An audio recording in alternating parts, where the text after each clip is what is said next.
नमस्कार, एक बार फिर से आप सभी का स्वागत है ई कॉन्क्लेव में। आप लगातार हमारा खास कार्यक्रम ई कॉन्क्लेव देख रहे हैं। आज ई कॉन्क्लेव का दूसरा दिन है और सुबह 10 बजे से ही लगातार नेताओं के जुड़ने का सिलसिला शुरू हुआ, जो कि अब भी बरकरार है। कोरोना के साथ और कोरोना के बाद हमारी दुनिया कैसी होगी, हम इसी पर ही चर्चा लगातार कर रहे हैं। फिलहाल कपिल देव अग्रवाल हैं हमारे साथ में, राज्य मंत्री उत्तर प्रदेश। कपिल देव अग्रवाल जी, स्वागत है आपका। उम्मीद है कि आप सभी लोग सकुशल होंगे, स्वस्थ होंगे, बेहतर होंगे। कपिल देव जी, जी नमस्ते। उम्मीद है कि आप सभी लोग सकुशल होंगे, स्वस्थ होंगे। कैसा गुजरा ये कोरोना काल में 2 महीने का वक्त? देखिए, बहुत मुश्किल गुजरा है कि जनप्रतिनिधि होने के नाते समाज की अपेक्षाएं भी हैं जी। हमारी जिम्मेदारी भी है। लोगों की दिक्कतें भी बहुत हुई हैं, हम्म। भोजन की, सामग्री की, बाहर आने जाने वालों की, जी। पेशेंट थे को बाहर भेजना, हॉस्पिटल भेजना, बच्चे बाहर थे उनका आना, से माता बेटा बहुत दूर है, ये सब। इसके बावजूद भी हमारे प्रधानमंत्री नरेंद्र मोदी जी के आह्वान पर, हमारे प्रदेश के मुख्यमंत्री माननीय योगी आदित्यनाथ जी के निर्देश पर सभी लोगों ने भारत के भी कोरोना में बहुत सहयोग किया। सबने इस गंभीर बीमारी को समझा, जी, दिक्कतों को समझा, आने वाली समस्याओं को समझा, आने वाले संकट को समझा और बहुत कष्ट उठा करके भी लोगों ने बहुत कोऑपरेट किया।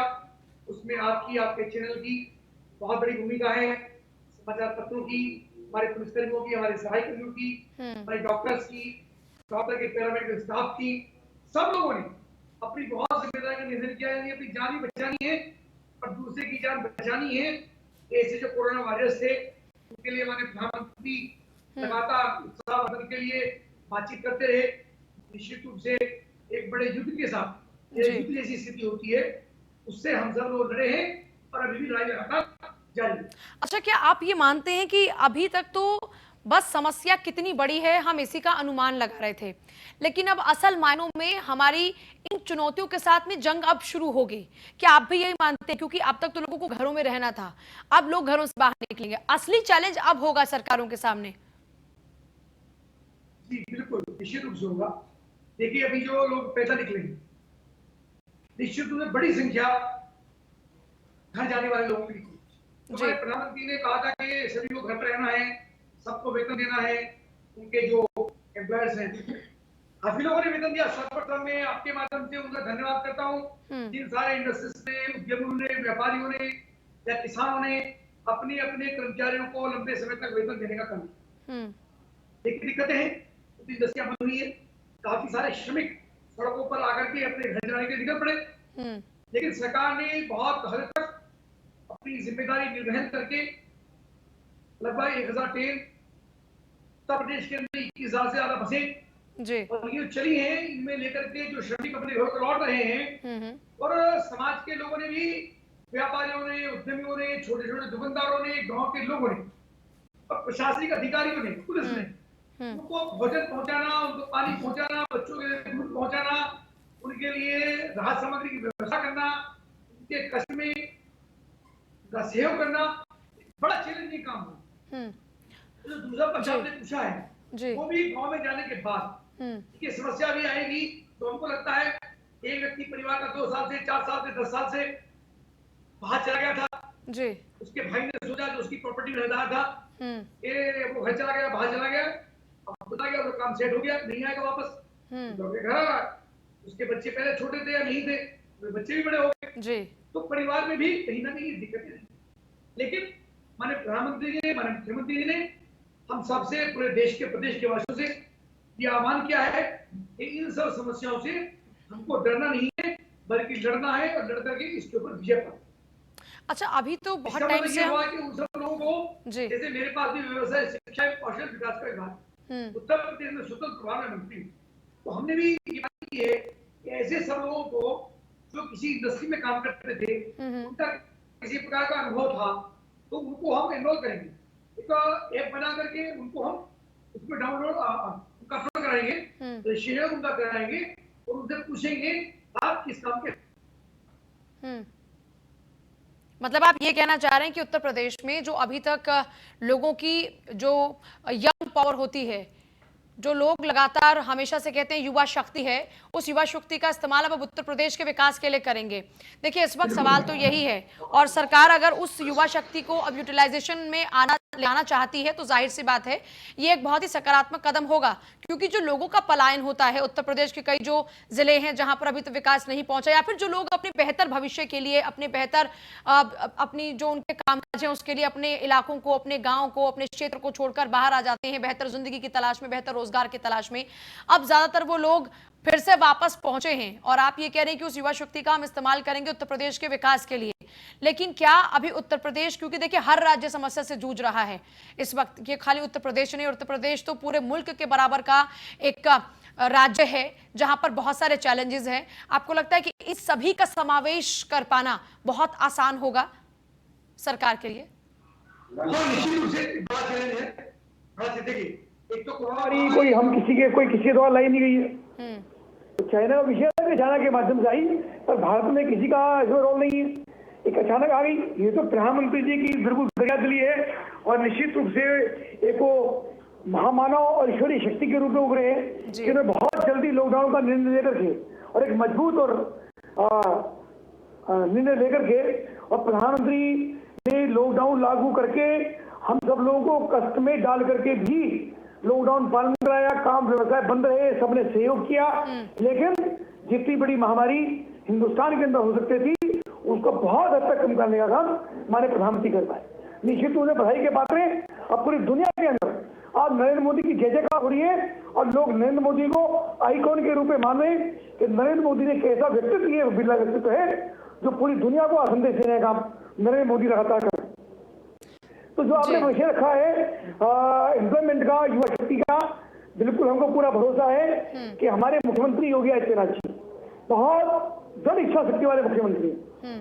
वो पराक्रम उनका है, वो परिश्रम करते हैं, 18 घंटे लगातार उनकी मॉनिटरिंग अपने अधिकारियों से, कर्मचारियों से, अपने मंत्रियों से होती है, बैठ के बातचीत करते हैं, सलाह मशवरा करते हैं, और सबको अलग अलग टारगेट दिए कि कैसे काम हमको करना है, कैसे इस समस्या से निपटना है, क्योंकि जो लोग लौट के आए वो हमारे ही थे, हम उनको प्रवासी नहीं मानते, वो प्रवासी यहाँ नहीं है, वो हमारे ही थे, अपने घर आए, तो अपने घर आए तो उनकी जिम्मेदारी हमारी है, और उनकी जिम्मेदारी है जो लोग यहाँ रहेंगे, जो लोग जा पाएंगे किसी काम से, उनको लगता है कि उनको उसी इंडस्ट्री में जाके काम मिल रहा है और वो जाना चाहते हैं तो बेशक जाएं, जो नहीं जा पाएंगे तो यही रहेंगे, तो उनकी पूरी जिम्मेदारी उत्तर प्रदेश सरकार की है। माननीय मुख्यमंत्री योगी आदित्यनाथ जी के नेतृत्व में उन सबको हम रोजगार के साथ जोड़ सके।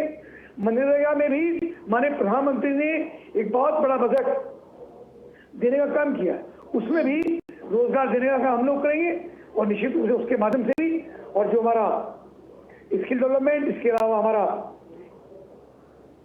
जो इंडस्ट्री के लिए हमारे प्रधानमंत्री ने पैकेज दिया है एमएसएमई के लिए, उसके लिए उसके माध्यम से। अच्छा कपिल जी, क्योंकि आप खुद भी राज्य मंत्री हैं, और इस बार हमने देखा कि जो कामकाज का तरीका था वो बहुत हद तक बदला है, क्योंकि लोगों से मिलना जुलना अलाउ था नहीं, लॉकडाउन चल रहा था, ऐसे में आप लोगों को भी अपने जो आधिकारिक कार्य थे वो सभी इस वर्चुअल वर्ल्ड के जरिए ही करने पड़े। अब क्योंकि बहुत सारी चुनौतियां हैं, जैसे कि एक फंडिंग भी बहुत बड़ा एक इस वक्त इशू है, और लगातार बजट में कटौती की जा रही है, विभागीय जो खर्चे हैं उनमें भी कटौती की जा रही है, यहाँ तक कि विधायकों की तनख्वाह में से कटौती हो, उनके वेतन भत्तों में से कटौती हो, तमाम चर्चाएं चले ताकि कम से कम बजट या कम से कम जो भार है वो सरकार पर पड़े। अभी ऐसे में क्या हम ये मानकर चले कि आगे आने वाले दिनों में भी ये जो राजकीय कार्य हुआ करेंगे वो इसी तरह से बहुत ज्यादा हम इस वर्चुअल वर्ल्ड के तहत करेंगे? देखिए मैडम, हम भगवान राम के वंशज हैं, और भगवान राम का एक बहुत बड़ा उदाहरण मैं आपके सामने प्रस्तुत कर सकता हूँ जी।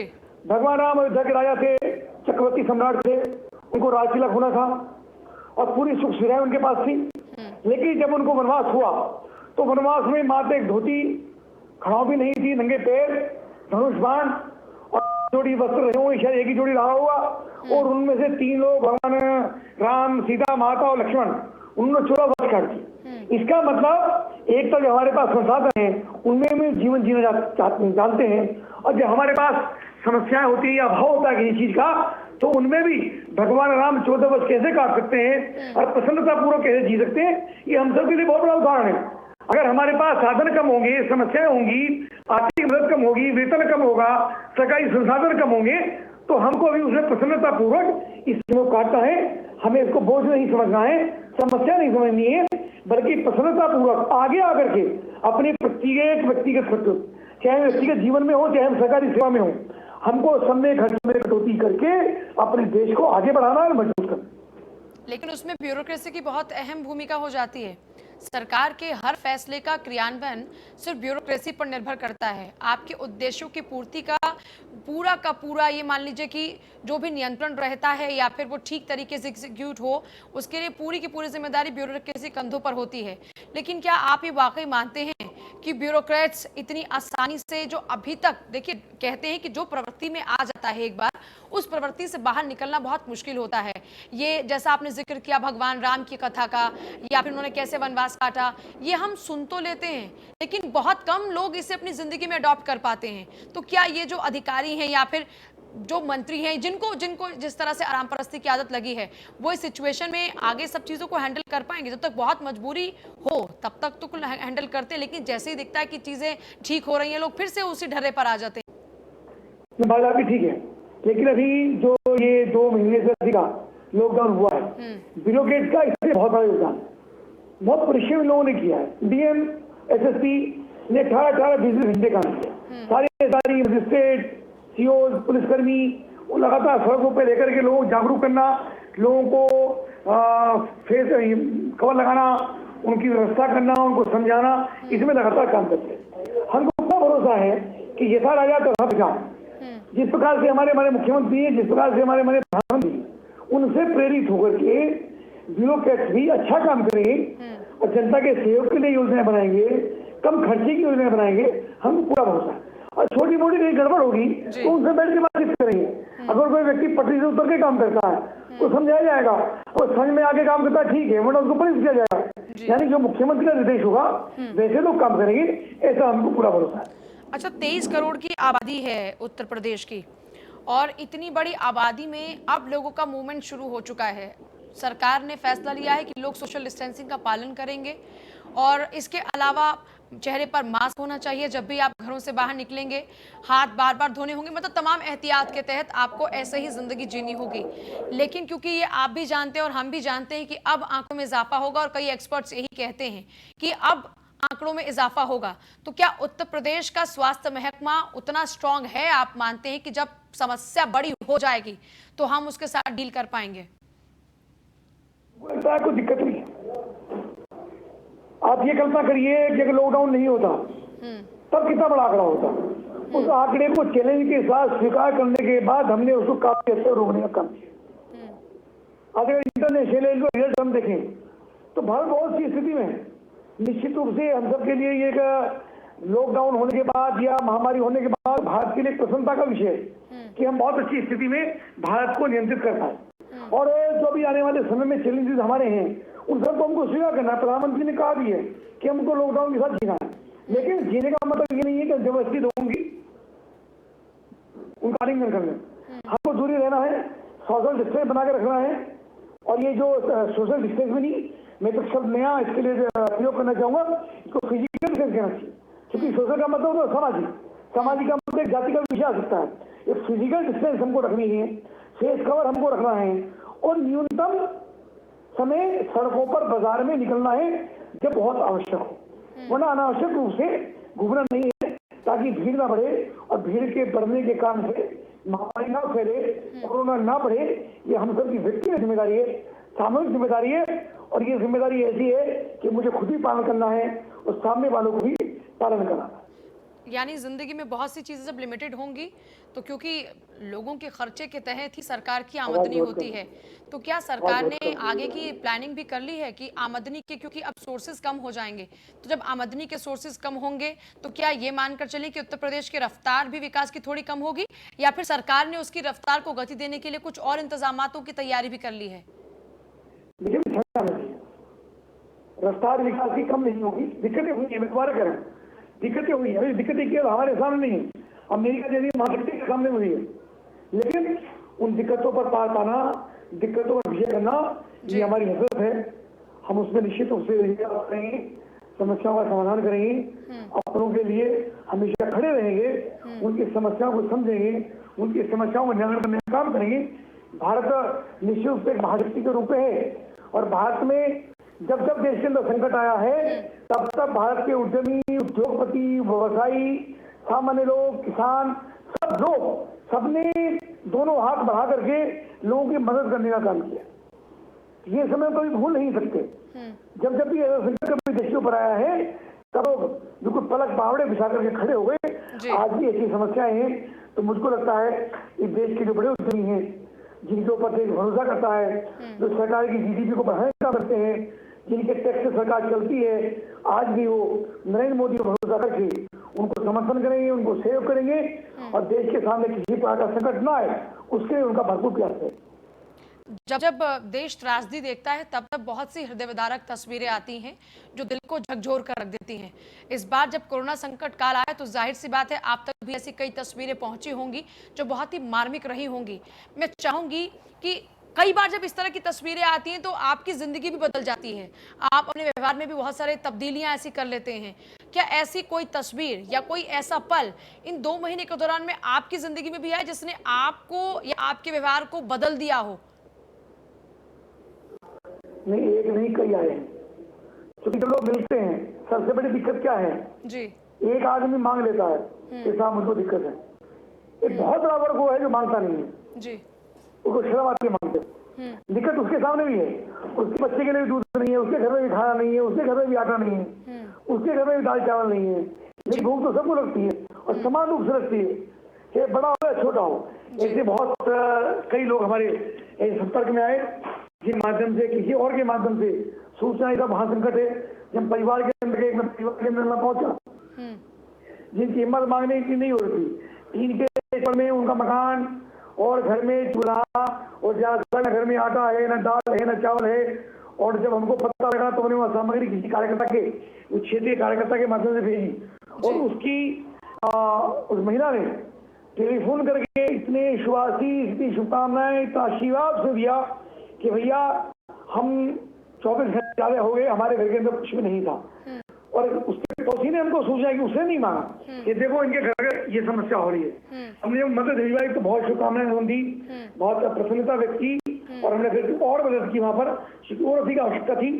ये श्रमिक सड़कों पर निकले हैं तो मुझको लगता था तो रास्ते में मैं यही अपने शहर से 20 किलोमीटर दूर एक कैंप पे रुका तो जहाँ करीब 150 लोग रुके हुए थे। वहां भी देख करके हृदय बहुत कष्ट में था। तो वहीं एसडीएम को मौके बुला करके उनकी हमने मदद कराई। जो आवश्यकता थी उनका भोजन, उनका जलपान, उनके लिए बच्चों के लिए चना चमेला और जो भी आवश्यकता होती थी। निश्चित रूप से बहुत सारी बातें हैं, सब बातें हो भी नहीं सकती। दिक्कतें बहुत आई हैं, बहुत घटनाएं हुई हैं निश्चित रूप से। और एक ऐसा संकट इस महामारी का आया है जिसे हर व्यक्ति लड़ना भी चाहता है, जीतना भी चाहता है, लेकिन जिनके सामने समस्याएं हैं, जो गरीब है वो बहुत गरीब है। हमको एक परिवार के व्यक्ति के नाते मुझको लगता है कि हमको एक फॉर्मूला जो मैं लेकर के चलता हूँ, कहीं व्यक्ति उद्यमी के पास जाता हूँ तो उनसे बातचीत करता हूँ। हमको अपनी आमदनी का जो लोग सक्षम हैं या अभी लॉकडाउन खुलने बाद सक्षम हो जाएंगे, ये काम व्यवस्था चलेगा।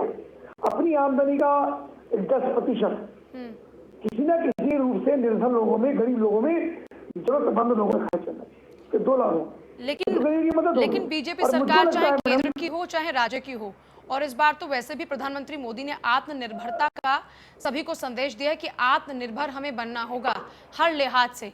और जिंदगी में अब सभी को इसी संदेश के साथ में जिंदगी जीने की आदत डालनी चाहिए और इसी ओर प्रयास करना चाहिए। इस बीच इस आत्मनिर्भरता की बात हो रही है, लोगों को आत्मनिर्भर बनाने के लिए अब सरकार क्या कुछ करवा ली है, क्योंकि अभी तक देखिए जो बहुत सारे लोग वापस लौटे हैं, हमने ऐसी कई तस्वीरें देखी जहां पर लोग बुरी तरीके से बोलते हैं कि आदमी बहुत कम रोता है, लेकिन जब वो रोता है तो उसकी तकलीफ का अंदाजा हर कोई बखूबी लगा सकता है। आप भी जानते हैं क्योंकि आप भी एक पुरुष हैं और जानते हैं कि पुरुष की आंखों से आंसू बहुत ही कम निकलते हैं, लेकिन परिवार के सामने हर कोई बेबस होता है। ऐसी बहुत सी तस्वीरें देखी इसमें वो लोग कहते हैं कि गलती से अब दूसरे राज्य में वापस नहीं जाएंगे, अपने गाँव में कम खा लेंगे, अपने गांव में खेती बाड़ी करेंगे, लेकिन दूसरे राज्यों में जाकर हम रोजी रोटी के लिए अब भटकेंगे नहीं। तो ऐसे में ये एक मौका भी है उत्तर प्रदेश के लिए जहां पर लोगों की, जैसे आपने भी जिक्र किया कि यूटिलाइजेशन होगा अपनी इस यंग पावर का, ये जो युवा शक्ति है हम उसका इस्तेमाल करेंगे, लेकिन ये एक लॉन्ग टर्म प्रोसीजर है। इस बीच बहुत सारे चैलेंजेस आएंगे, भूखमरी बहुत ज्यादा हो सकता है, बढ़ सकती है। आप मानते हैं इस बात को?